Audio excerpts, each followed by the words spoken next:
Hey guys, welcome back to the channel. Today we are upgrading our smart home network and adding Matter over Thread.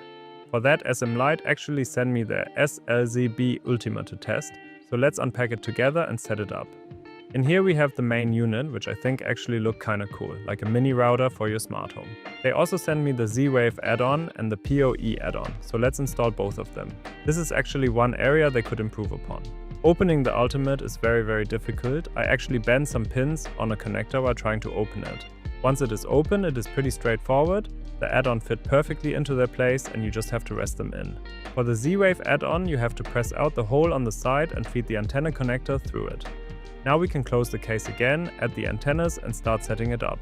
Here we are in the SLZB Ultima dashboard. You can reach it via the IP address of your device. The first thing I usually do is to check if there are any updates. So we go to settings and then update the OS and also check if there are updates for the two different chips. Let's install them. Once we have installed the updates, we can go into mode and begin to set up the Ultima.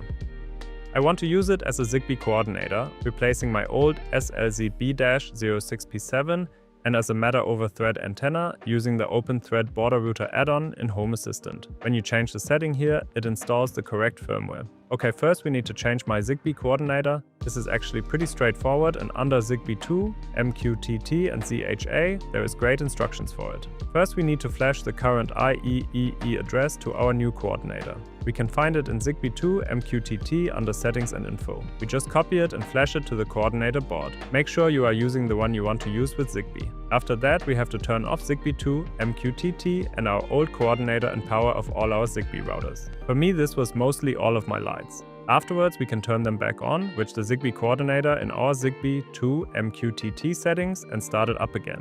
For me, it took a few tries to have ZigBee 2 MQTT start again, but then everything worked flawlessly. Let's move on to installing Matter. There is actually great instructions on the SM Lite website that you can follow. The first step is to set up Thread on one of your chips. We have already done this. So in Home Assistant, we add the Matter integration and we use the official Matter server add-on.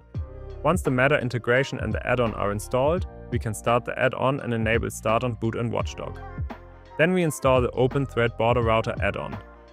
In here we have to set our antenna. Under Configuration, we need to check Show Unused Optional Configuration Options. In here we set our network device. It is the IP address plus the port. You can find it on your SLZB Ultimate dashboard. We also have to pick a random USB device, because otherwise the configuration won't save. After that, we can start the plugin. Now we have to add the Open Thread Border Router and Thread integration to Home Assistant. For me, these were added automatically, so check if they are already there before adding them. Under Thread, we set our Open Thread Border Router network as the preferred network. So why did I go through all of this to add Matter to my Home Assistant? A couple weeks ago, I got my first Matter-enabled devices. Smart blinds from Canisteo. If you haven't seen the video, I will link it in the top corner. To add them to Home Assistant, I needed Matter support and the SLZB Ultima was the perfect solution. Let's add the blinds to Home Assistant. On your phone, open the Home Assistant app and go to Devices, Add Device, Add Matter Device. Because I already connected the blinds to HomeKit, I picked Yes, it is already in use. I need to go into my Apple Home, turn the blinds to pairing mode and copy the code. For me, the adding the device screen actually never went away, however, the blinds were added no problem. Here you can see them in my Home Assistant fully functional. I hope you liked the video. If you are interested in checking out the SM Lite Ultima or the Canisteo blinds, there is links in the description below. Let me know in the comments if you are using Matter through Home Assistant as well and how you set it up. If you enjoyed the video, I would really appreciate if you liked the video and subscribe to my channel. Check out my other videos if you want to see me create unique button cards from scratch or come hang out in one of our live streams, where we design a new dashboard together. Until then, thanks for watching.